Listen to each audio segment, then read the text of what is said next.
स्वागत आपका। मैं हूं योगेंद्र, आप देख रहे हैं नारी। और नारी में आज हम बात करेंगे टिकटों के सिनेरियो की। राजनीतिक दल, ये बात तो सही है कि नारी की शक्ति बढ़ाना चाहते हैं, बिल भी आ गया। थोड़ा समय लगेगा, जो संख्या बल हम देखना चाहते हैं विधानसभा और पार्लियामेंट में, उसमें थोड़ा वक्त लगेगा अभी। लेकिन ये इच्छा शक्ति अगर और इसी मातृ शक्ति को आगे बढ़ाना चाहे तो कोई बंधन भी नहीं है।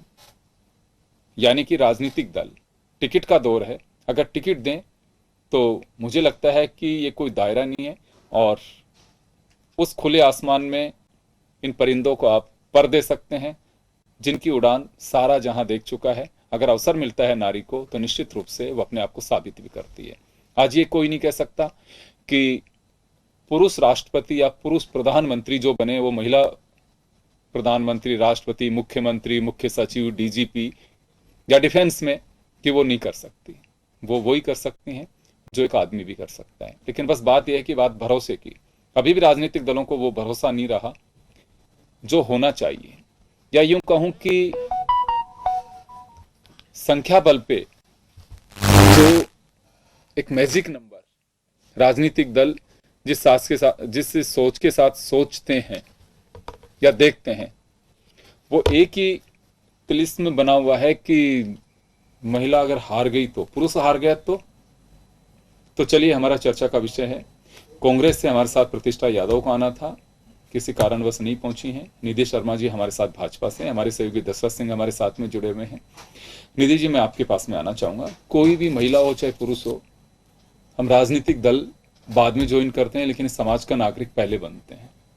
क्या लगता है आपको कि राजनीतिक दलों को, चुनाव का दौर है ये, संख्या बल बढ़ाना चाहिए? 33% नहीं तो कम से कम उसके आसपास हम पहुंच सकें, कोई भी पार्टी हो चाहे। डेफिनेटली बढ़ाना चाहिए। देखिए, पूर्व में पितृसत्तात्मकता, सामाजिक मापदंड और कुछ इस प्रकार की मानसिकता रही कि महिलाओं को आगे बढ़ने का अवसर नहीं मिला। महिलाएं हमेशा हाशिए पर ही रही और बहुत एक्सप्लॉइट भी हुई। 1857 की क्रांति में हमने जिस प्रकार देखा कि रानी लक्ष्मीबाई ने, बेगम हजरत महल ने अंग्रेजों को कड़ी टक्कर दी। 1905 में बंगाल के स्वदेशी मूवमेंट का मैं उदाहरण देना चाहूंगी, जहां पर महिलाओं ने पहली बार, हमने देखा कि बहुत ही इंप्रेसिव पार्टिसिपेशन ऑफ वुमेन रहा। महिलाओं ने पॉलिटिकल प्रोटेस्ट ऑर्गेनाइज किए, रैलियां ऑर्गेनाइज करी और बहुत स्ट्रॉन्ग लीडरशिप पोजीशंस भी उन्होंने होल्ड करी। उदाहरण के लिए जानकी देवी बजाज जी रही हैं उस समय पे। उसके बाद 1931 में जब हम देखते हैं कि 1920 में अमेरिका में महिलाओं को वोटिंग राइट्स मिले ही थे। अमेरिका आजाद हुआ था 1776 के लगभग। वोटिंग राइट्स देने में उनको करीबन 150 साल लग गए।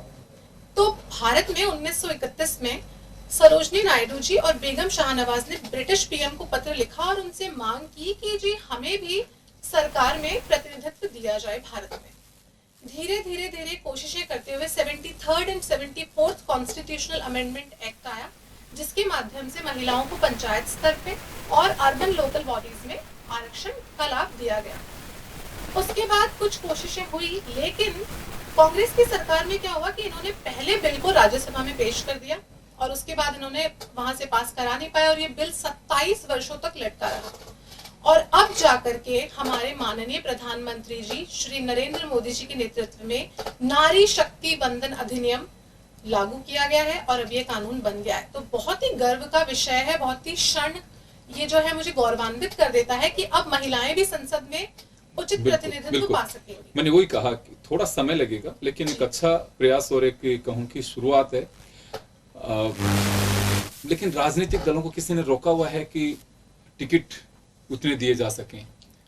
क्योंकि अभी मैं देख पाता हूं कि 33% आरक्षण लागू होगा। अभी किसी पार्टी के अंदर 33% महिलाएं पदाधिकारी भी नहीं है। टिकट की बात बहुत अलग है। संगठन में तो है, संगठन में महिला मोर्चा भी हमारा बहुत स्ट्रांग है। संगठन है, अग्रिम संगठन सबके हैं, सारे राजनीतिक दलों के हैं, राष्ट्रीय स्तर पे हैं। मैं वो कह रहा हूं कि जो मेन स्ट्रीम पार्टी की है उसमें 33% अभी भी महिला पदाधिकारी नहीं है। मैंने बहुत अच्छे से उसकी स्टडी की है। कोई राजनीतिक दल, मैं ये नहीं कह रहा कि आप जिस पार्टी से ताल्लुक रखते हैं उसी को कटघरे में खड़ा हो, बिल्कुल नहीं है ऐसा। किसी भी राजनीतिक दल को आप, अच्छी बात है, मैं उस स्तर की बात कर रहा हूं कि ये राजनीतिक दलों की सोच पितृसत्तात्मक, हमने बहुत वर्षों से जो चीजें सुनी है हर जगह पे, जिसका साया आज भी मैं अब कहें कि इन्हीं राजनीतिक दलों में थोड़ा सुधार हुआ है, वो तो सब जगह हुआ है। आज महिलाएं सेक्रेटरीट में मिलेंगी, पुलिस में मिलेंगी, लॉ एंड ऑर्डर में आप देखें उनके हाथ में भी लाठी होती है, एक पुरुष के हाथ में भी होती है। हमारी जो वीरांगनाएं हैं वो हर मोर्चे के ऊपर हैं। आज जल, नभ और थल सब जगह महिलाएं मोर्चा ले रही हैं।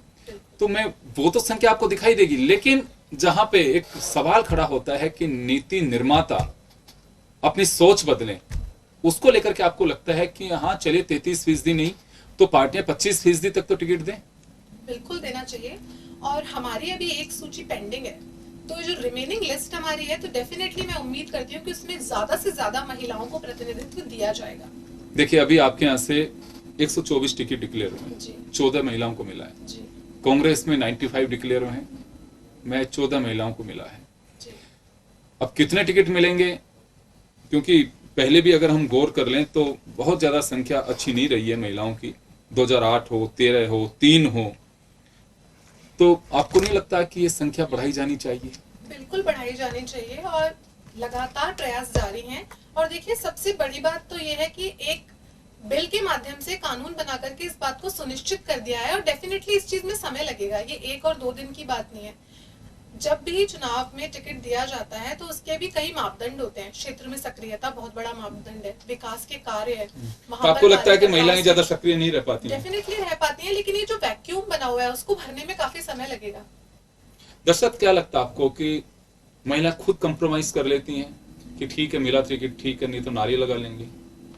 देखिए मुझे लगता है कि समाज में कई सारी चीज़ें बदली और कुछ बदलने की आवश्यकता है। खासकर राजनीतिक दलों की अगर बात करें तो बात तो की जाती है कि 33% देना चाहिए, महिलाओं को टिकट देना चाहिए, लेकिन हम इन सूची पे अगर बात करते हैं तो वहाँ पर इस सूची में काफ़ी कुछ डिफरेंसेज नज़र आते हैं। कांग्रेस बीजेपी में कांग्रेस का ये कहना है कि हमारी 95 जो लिस्ट में जो सीटें हमने जो सूची जारी की थी उसमें 14 महिलाओं के नाम है, 105 की और आनी है तो उसमें कई महिलाएं शामिल होंगी।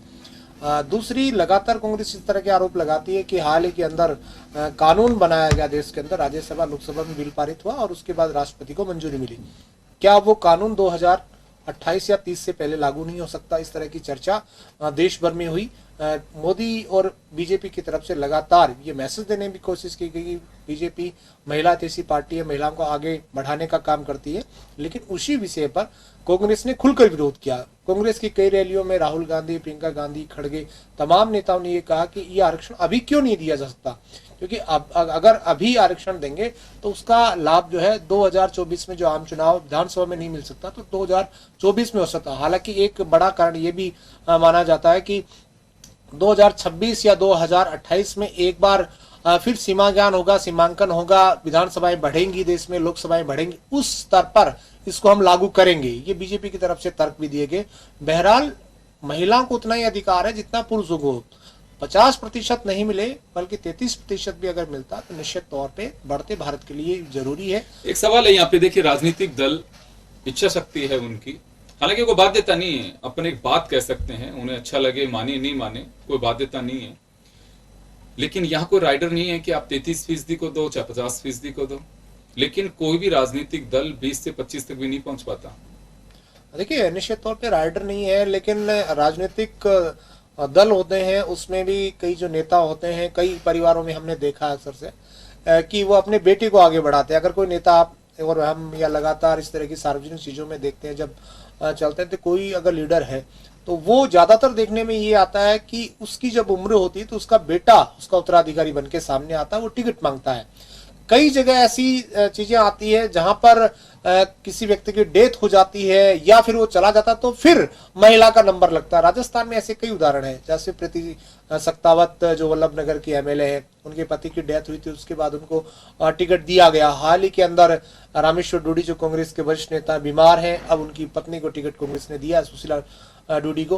तो ऐसे में इस तरह के कई उदाहरण देखने को मिलेंगे। किरण माहेश्वरी की डॉक्टर को टिकट दिया है, और सहाड़ा से जब मिस्टर त्रिवेदी की डेथ हुई थी उनकी पत्नी को टिकट दिया गया। ये बात बिल्कुल सही है कि कई जगह ऐसे उदाहरण मिले हैं, लेकिन फिर भी ये संख्या बल बढ़े। हमारी सोच ये है कि वाकई नीति निर्माता के रूप में महिला जब वो पुख्ता रूप से जब कमान संभालेंगी, अपना दखल पूरा रखेंगी, लेकिन आज सोच थोड़ी सी अलग है। अब पार्टी लाइन से अलग मैं जाते हुए बहुत रेयर देखा है, और पार्टी लाइन से अलग हट करके सत्ता जिसकी हो और अगर उसको कटघरे में खड़ा कर दें तो विपक्ष में बैठी महिलाएं ताली बजाएंगी, कहेंगी देखिए आप में खुद में कोऑर्डिनेशन नहीं है। ये स्थिति मैं अक्सर विधानसभा और लोकसभा दोनों जगह देखता हूँ। लेकिन मुखर होकर के बात कहनी चाहिए। अगर लगता है किसी महिला के हित की और हक की बात है तो कहना चाहिए। आपको नहीं लगता कि पार्टियों के बंधन में इस तरह से, बंधना नहीं कहूंगा मैं, जकड़ गई हैं महिलाएं भी, उससे बाहर नहीं निकल सकती और ना बोल सकती? देखिए, निश्चित तौर पे बदलते भारत में इस चीज़ की बड़ी आवश्यकता है कि महिलाओं को जिस तरह से एजुकेशन में या दूसरे अलग अलग सेक्टर में महिलाएं लगातार आगे बढ़ी हैं, ठीक उसी प्रकार राजनीति में भी महिलाओं को आगे आना चाहिए। इसके लिए महिलाएं नहीं बल्कि परिवार का हर सदस्य जिम्मेदार है। अगर किसी परिवार में कोई लेडी या कोई लड़की इस तरह की है कि वो राजनीति में आगे बढ़ना चाहती है, वो लोगों के बीच जाकर उनकी सेवा करना चाहती है, उसमें महत्वाकांक्षा है आगे बढ़ने की, लोगों के काम करने की, या कह सकते हैं लोगों को आगे बढ़ाने की, देश के निर्माण में उसकी भूमिका है, तो उसको आगे बढ़ने देना चाहिए। इस तरह की चीजें होती है। लेकिन अक्सर से ये देखा जाता है परिवारों में खासकर अपने बेटे को आगे बढ़ाया जाता है जबकि बेटी को नहीं बढ़ाया जाता। लेकिन धीरे धीरे मुझे लगता है कि जैसे जैसे देश आगे बढ़ेगा ये मानसिकता बदलेगी। क्योंकि पहले हम देखते थे कि 2 से 3 2 की सीटें आती थी, 3-4 नाम होते थे, लेकिन आज वो कम से कम 20-25 तक भी अगर पहुंच रहे हैं तो निश्चित तौर पर जागरूकता आई। बिल्कुल, इसमें तो कोई डाउट नहीं है। न केवल महिलाओं में, राजनीतिक दलों में भी हिम्मत आई है। जागरूकता नहीं कहूंगा कि हिम्मत आई है कि वो संख्या जो दिखाई देती थी, चंद महिलाओं के टिकट, गिनी चुनी महिलाएं हाउस में दिखती थी, अब वो नहीं है। अपनी बात भी उठाती हैं और संख्या भी दिखाई देती है। और बड़ी रोचक बात है कि पिछले चुनाव में वोटिंग के हिसाब से अगर हम देखें तो महिलाओं का प्रतिशत बहुत बेहतर रहा। तो ये भी एक हमें देखना चाहिए कि वाकई अपनी बात कहने के लिए, अपनी इच्छा से प्रत्याशी चुनने के लिए बहुत ही बड़ी बेहतर तरीके से, जिस तरह के आप क्यूज देख सकते हैं कि लाइनें कैसे लगी हुई हैं, ये चित्र पिछले बार के होंगे। लेकिन अभी भी उत्साह में कोई कमी नहीं है। तो निधि जी, मैं वो जानना चाह रहा था आपसे कि राजनीतिक दलों के प्लेटफॉर्म पे महिलाएं ये बातें उठाती हैं, चले बंद कमरे में बातें होती हैं, अपना एक दायरा होता है हर पार्टी का, जिसे एक अनुशासन की श्रेणी में भी रखा जाता है, पर वहां कितनी बातें उठाई जाती हैं महिलाओं के माध्यम से कि इस टिकट के रेशो को बढ़ाइए, केवल बस, या जो पार्टी के सामने वाली टेबल पे जो लोग बैठते हैं वो कहते हैं, बस उसी को इम्प्लीमेंट करने की जिम्मेदारी केवल महिलाओं की होती है? नहीं, ऐसा बिल्कुल भी नहीं है। डेफिनेटली ये बातें उठाई जाती है और संगठन इस पे निर्णय भी लेते हैं, पार्टी इस पे निर्णय भी लेती है। जैसे मैं आपको बता रही हूँ कि संगठन में बहुत ज्यादा महिलाएं सक्रिय रूप से कार्य कर रही हैं। और आप देखिए कि हमारे अभी जो एक्सपेंडेड मिनिस्ट्री है उसमें 78 मिनिस्टर्स हैं, उसमें हमारे लगभग 11 से 14 जो है वो विमेन मिनिस्टर्स हैं। तो डेफिनेटली महिलाओं को मौका मिल रहा है और ऐसी बातें होती भी है। लेकिन वही है कि जब राजनीति में टिकट दिया जाता है चुनाव के समय पे, तो उसमें विनिंग कैंडिडेट का होना भी बहुत जरूरी है। तो इसको जैसे कि अभी ऐसा क्यों लग रहा है कि पुरुष ही केवल विनिंग हो सकते हैं, महिलाएं नहीं हो सकती हैं? मैंने बिल्कुल भी, मेरा कहने का अर्थ ये नहीं तो था। टिकट का जो रेशो होता है उस हिसाब से कि विनिंग कैंडिडेट भी एक फैक्टर होता है, वो तो होता ही है। आज तो केवल महिला की बात नहीं है, आज राजनीतिक दलों की सोच ये हो गई है, दागी हो चाहे बागी हो, जिताऊ होना चाहिए कि जो हमारे मैजिक नंबर में सहयोग कर से टिकट हम उसी को देंगे। तो यहाँ तो कोई अलग बात है ही नहीं। देखिए, चुनाव तो जीतने के हिसाब से हम लड़ते हैं ना, जीतना भी बहुत जरूरी है, बिल्कुल है। नहीं, आपने जो कहा, मैं तो सिर्फ इतना सा जानना चाह रहा हूँ कि फिर पुरुष पे ही इतना भरोसा क्यों होता है कि हाँ वही जीत सकता है? नहीं, ऐसी बिल्कुल भी बात नहीं है। मैं खुद एक महिला हूँ और मैं चाहती हूँ, मैं ये बात बिल्कुल मानती हूँ कि महिलाएं आज सिर्फ रसोई घर तक सीमित नहीं है, अंतरिक्ष तक पहुंच चुकी है। संसद में भी अब उचित प्रतिनिधित्व मिल रहा है और आगे मैं चाहूंगी कि 33 से ये 50 तक जाए। और बिल्कुल 50 तक जाना भी चाहिए, क्योंकि महिलाएं अब हर क्षेत्र में आगे निकल रही हैं, पुरुषों के साथ कंधे से कंधा मिलाकर के काम कर रही हैं, हर क्षेत्र में देखते हैं। अच्छा, 2019 में IMF की chief Christine Lagarde India I थी, तो उन्होंने भी ये बात कही कि भारत की अर्थव्यवस्था के अंदर अगर हम महिलाओं को भी शामिल करें ज्यादा से ज्यादा, तो भारत की जो GDP है उसको हम और बढ़ा सकते हैं। उन्होंने ये भी कहा कि CCC economy, clean, cook and care, ये जो 3 चीजें हैं इनको हम कभी अर्थव्यवस्था में शामिल ही नहीं करते, इनको भी शामिल करना चाहिए, जिससे कि हमारी GDP, हमारा देश और अधिक तेज गति से विकास कर सके। तो बहुत जरूरी है ये। निधि जी, आपने एक सर्वे भी पढ़ा होगा पिछले दिनों, एक मैगजीन ने निकाला, उसमें बड़ी रोचक बात है कि ड्यूरिंग द कोविड, स्टार्टअप तो नहीं कहूंगा मैं, लेकिन हाँ ये कहूंगा कि कुछ नई चीजें जो सामने आई हैं, बिजनेस की रेसिपी में महिलाएं सबसे आगे रही हैं। मालूम है आपको? ये बिल्कुल बिल्कुल बिल्कुल। घर में बैठ करके उन्होंने जो उनका हुनर था जी उसको आगे लेकर के आई हैं। बिल्कुल तो यहाँ बात भरोसे की है, बहुत सारी जगह पे भरोसा भी किया जाता है। इंदिरा नूई आपके पास में उदाहरण है। चलिए अभी चंदा कोचर का जो भी डिस्प्यूट रहा हो, लेकिन एक सशक्त महिला तो रही हैं। सुधा मूर्ति हैं, किस तरह से अपने एनजीओ को रन करती हैं और क्या बहुत अच्छे से अपनी बात रखती हैं। तो ये बात है, अभी भी आपको लगता है कि कहीं ना कहीं हमारे यहाँ पे सोच बदलने की और आवश्यकता है? डेफिनेटली आवश्यकता है, उसमें समय भी लगेगा। ऐसा नहीं है कि 1 या 2 दिन का विषय है, इसमें और समय अभी लगेगा। देख रहे हैं हम जैसे कितनी आपराधिक मानसिकता वाले लोग घूम रहे हैं। मुझे शर्म आती है, मैंने आज अखबार में पढ़ा कि एक 2.5 वर्षीय बच्ची के साथ 2 दिन पहले दुष्कर्म किया गया। पिता फैक्ट्री में गए थे तो घर पे कोई उपलब्ध नहीं था, तो साथ में बच्ची को ले गए। उन्हीं के साथ काम करने वाले एक व्यक्ति ने बच्ची को बहलाया फुसलाया और उसके साथ दुष्कर्म किया। तो ये अभी निधि जी, मैं आपकी बात से बहुत सहमत हूँ। ये तो एक मुझे ऐसा लगता है कि एक ऐसा मुद्दा है कि समाज में हर व्यक्ति को इस पे गंभीरता से विचार करना चाहिए और सोचना चाहिए। देखिए, पॉलिटिकल मुद्दा राजनीतिक दल इसे बना सकते हैं। आपकी पार्टी जिस प्रदेश में अपोजिशन में होगी आपके लिए मुद्दा है, कांग्रेस जिस राज्य में आपके खिलाफ होगी उनके लिए मुद्दा है, कम्युनिस्ट पार्टी जिस राज्य में होगी उनके लिए मुद्दा हो सकता है। लेकिन ये मुद्दे बनाने से सोच नहीं बदल सकती। मुझे लगता है कि एक ऐसी गंदगी घर कर गई है जिसे साफ करने की बहुत जरूरत है, और इसके लिए मानसिकता जब तक नहीं बदलेगी, कोई कितने बैरिकेडिंग तोड़े, कितने नारेबाजी करे, कितने धरने दें, इससे ज्यादा क्या हो सकता है कि अब तो रेप केसेस में फांसी की सजाए मौत है, इससे ज्यादा तो कुछ हो नहीं सकता। उसके बावजूद भी घटनाएं बढ़ रही हैं। तो कहीं ना कहीं हमारे यहाँ पे हमारी सोच में कोई ऐसा वायरस घर कर रहा है, कोई गंदगी घर कर रही है जिसे साफ करने की आवश्यकता है। तो मुद्दे से ज्यादा जरूरी है कि इसे हम एक सामाजिक सोच के साथ में, एक सामाजिक बड़ी बुराई के साथ में, पिशाची सोच के साथ में, अगर जब तक उस पिशाची सोच को दूर नहीं करेंगे तब तक हालात नहीं बदल सकते हैं। अदरवाइज तो नारे लगा लीजिए, धरने दे लीजिए, प्रदर्शन कर लीजिए, उस सोच बदलना बहुत जरूरी है। तो दशरथ, लगता है कि चर्चाएं बहुत हो रही हैं, ऊपर बिल भी पेश करने के बाद में उसको कानून भी बना दिया है। ये सोच कहीं ना कहीं राजनीतिक दलों में परिलक्षित हो सकती है कि इस बार सीट ज्यादा टिकट, यानी कि टिकट दे सके, और टिकट देंगे तो शायद हो सकता है कि राजस्थान विधानसभा की तस्वीर भी कुछ अलग दिखाई दे। देखिए, निश्चित तौर पे अगर कानून बना तो निश्चित तौर पे आज नहीं तो कल नहीं तो परसों, कभी न कभी ये धरातल पर जरूर आएगा।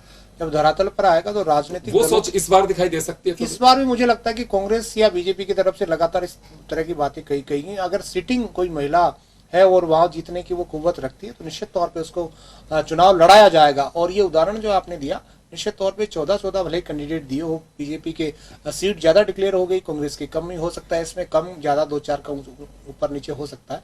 लेकिन कहीं ना कहीं इस समाज में धीरे धीरे ये परिवर्तन हो रहा है।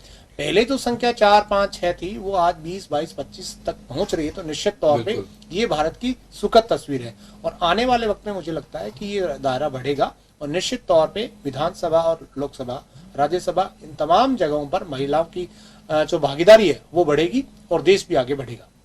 बिल्कुल, लोकल बॉडीज और पंचायत राज में तो ये तस्वीर बदल ही चुकी है, यहाँ भी ये तस्वीर जरूर बदलेगी और इसमें कहीं कोई संदेह भी नहीं है। लेकिन एक बड़ी तकलीफ की बात है कि 2008 और 13 इसमें 28 महिलाएं जीत करके आई थी विधानसभा में, लेकिन पिछली बार 24 महिलाएं पहुंची। 189 ने अपना भाग्य आजमाया, लेकिन महज 24 महिलाएं जीत करके पहुंची। अब आप इसका अंदाजा लगा सकते हैं कि कितनी फीसदी, 24% कितनी महिलाएं होती हैं।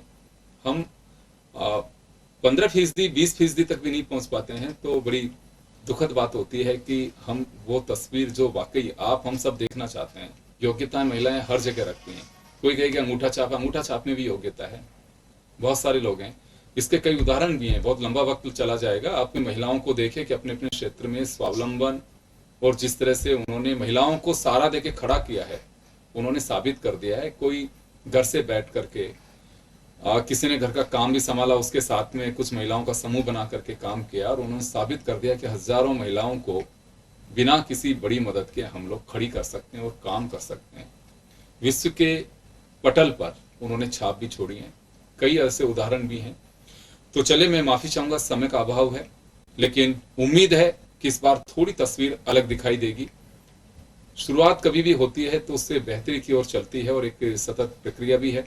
इस ओर अब की बार भी राजस्थान बढ़ना चाहिए, ऐसी उम्मीद है, और राजनीतिक दलों को सलाह भी है हम शुभकामनाएं देंगे उस मातृशक्ति को कि वास्तव में साबित करें। समाज में आधी आबादी के नाम से जाना जाता है आपको।